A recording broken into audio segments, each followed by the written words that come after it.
시계바늘이 어느새 오후 6시 30분을 지나고 있었다. 도심 속 건물들 사이에서 퇴근길을 재촉하는 회사원들이 우르르 쏟아져 나왔다.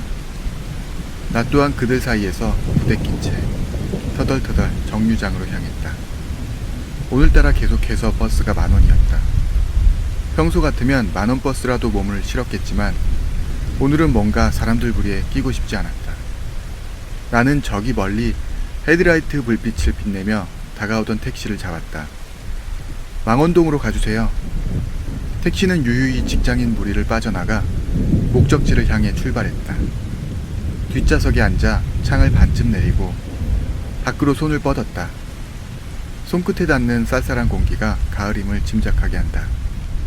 많이 지쳐 보이시네요. 택시기사가 룸미러로 힐끗 나를 쳐다보며 말했다. 평소랑 똑같죠 뭐. 난 영혼 없는 말투로 대답을 회피했다. 제가 겪었던 이상한 이야기를 하나 해드릴까요? 난 묵묵부답으로 일관했다. 하지만 택시기사는 내가 그러거나 말거나 아랑곳하지 않고 자신의 할 말을 이어나간다. 한 1년 정도 되었나요? 그때가 아마 밤 9시쯤 되었을 거예요. 그때도 손님 같은 회사원 한 분을 태웠습니다. 나는 여전히 창밖만 바라보고 있었다. 근데 그 손님이 무척 바빠 보이셨습니다. 마치 누군가에게 쫓기듯이 말이죠.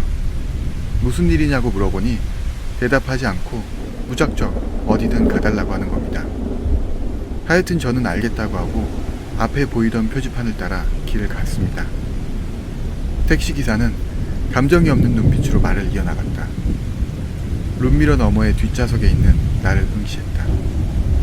얼마나 달렸을까요? 제 택시는 이미 서울을 벗어나 경기도 외곽으로 향하고 있었습니다. 그렇게 한참을 가고 있는데 뒷자리에 앉아있던 손님이 제게 이런 말을 하더라고요. 이곳이 좋겠습니다. 그래서 저는 네? 라고 반문했고 그 손님은 세워주세요 기사님 이라고 하더군요. 저는 정말 의아했습니다. 그곳은 아무것도 없는 허허벌판의 산길이었으니까요. 택시기사는 여전히 룸미러로 나를 응시하고 있었다. 그 시선은 정말 기분 나쁜 눈빛이었다. 정말 이상하지 않습니까? 늦은 밤 아무것도 없는 야산에 온다는 것이? 저는 그 손님에게 몇 차례 물었습니다. 손님, 이곳은 이름조차 없는 야산입니다. 내비에도 찍히지 않는 곳이라고요.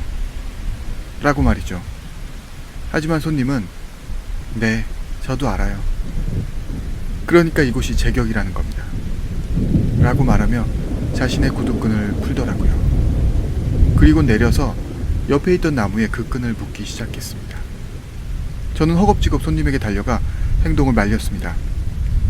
손님, 뭐 때문에 이러는지 모르겠지만 이건 아닐 것 같습니다. 그만하세요. 기사님, 괜찮습니다. 오래전부터 생각했던 일입니다. 모든 게 다 계획대로 흘러가는 것뿐입니다. 사실 저는 오늘 다니던 회사에서 잘리고 아내로부터 이혼 소송을 받게 되었습니다. 저는 그 말을 듣고 아무런 말을 할 수 없었습니다. 순간 그 손님의 심정을 공감하게 되었습니다. 그러니 제발 절 말리려고 하지 말아주세요. 이렇게 말하면서 그 손님이 자신의 외투 주머니에서 하얀 봉투를 꺼내어 저에게 쥐어주더라고요. 이건 제 퇴직금입니다. 얼마 되진 않지만 그래도 꽤 두둑할 거예요. 그 정도면 오늘의 일을 잊어주시기에 충분한 금액이라고 생각합니다. 저는 그 봉투를 살짝 열어 확인했습니다. 역시나 돈이 들어있더군요. 금액도 꽤나 상당했습니다. 그래도 손님 이건 좀... 제 말이 끝나기가 무섭게 그 손님은 어느새 나무에 구두끈 매듭을 짓고 자신의 목을 매달았더라고요. 그 손님은 고통에 발버둥 치고 있었습니다. 하지만 저는 그 순간 아무것도 하지 않았습니다. 그 손님에게 받은 돈이 탐나더라고요. 그렇게 그 손님은 끝내 발버둥을 멈추고 몸이 축 늘어졌습니다. 기사의 말이 거의 끝날 때쯤 택시는 어느새 목적지에 도착했다. 나는 기사의 말을 그저 흘려보낸 채 요금을 계산하려 했다. 얼마 나왔어요? 돈은 안 받겠습니다. 손님이 오늘 제 이야기를 들어주신 것만으로도 감사합니다. 나는 알겠다고 하고 택시에서 내리려고 했다. 그러자 택시기사가 앞좌석에서 몸을 뒤로 하여 내 팔을 붙잡았다. 그리고 눈물을 흘리며 말을 이어나갔다. 손님, 이제 더 이상 제 택시에 안 타셨으면 합니다. 부탁입니다. 요금이라면 그때 손님이 주셨던 액수면 충분합니다. 죄송합니다. 제가 잘못했습니다.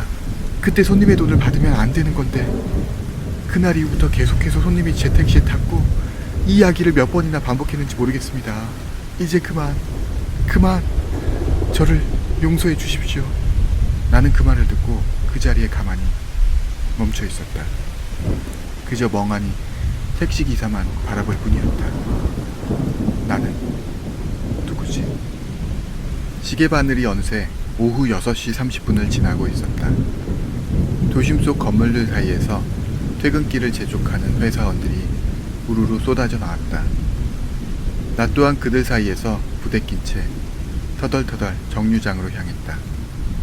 오늘따라 계속해서 버스가 10,000원이었다.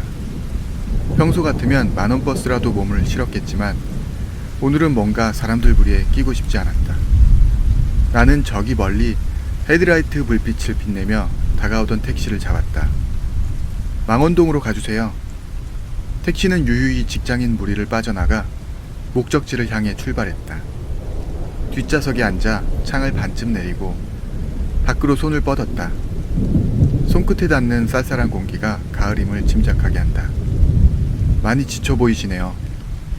택시기사가 룸미러로 힐끗 나를 쳐다보며 말했다.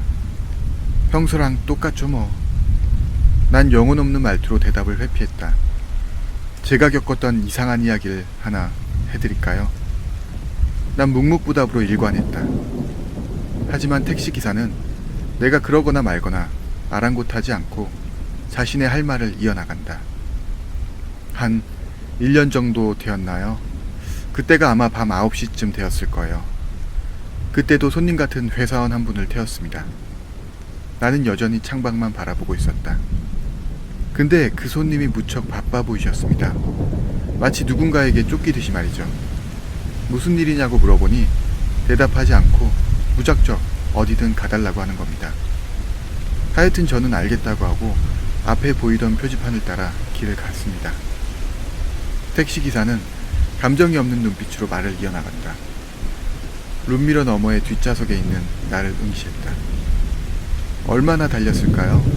제 택시는 이미 서울을 벗어나 경기도 외곽으로 향하고 있었습니다. 그렇게 한참을 가고 있는데 뒷자리에 앉아있던 손님이 제게 이런 말을 하더라고요. 이곳이 좋겠습니다.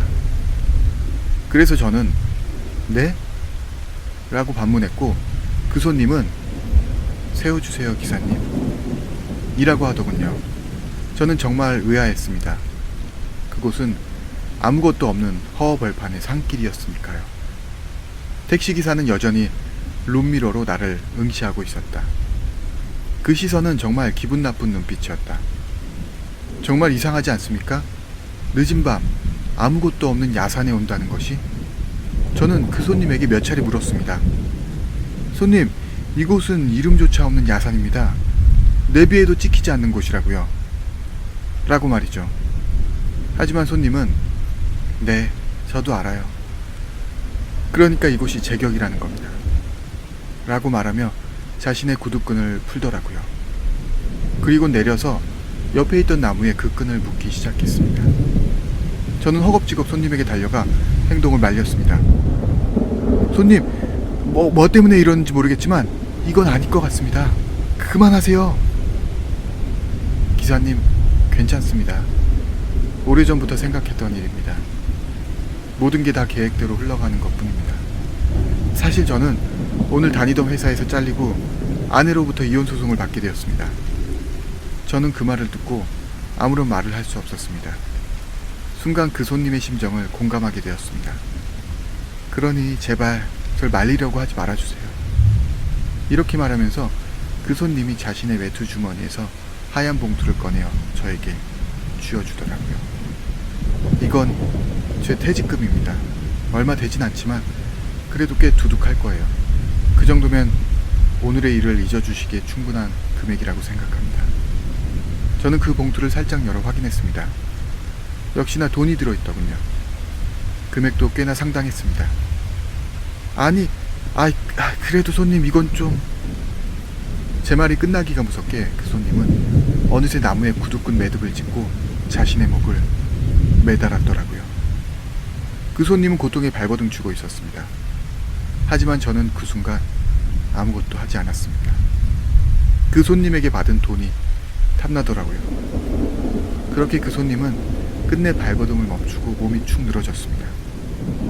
기사의 말이 거의 끝날 때쯤 택시는 어느새 목적지에 도착했다. 나는 기사의 말을 그저 흘려보낸 채 요금을 계산하려 했다. 얼마나 왔어요? 돈은 안 받겠습니다. 손님이 오늘 제 이야기를 들어주신 것만으로도 감사합니다. 나는 알겠다고 하고 택시에서 내리려고 했다. 그러자 택시기사가 앞좌석에서 몸을 뒤로 하여 내 팔을 붙잡았다. 그리고 눈물을 흘리며 말을 이어나갔다.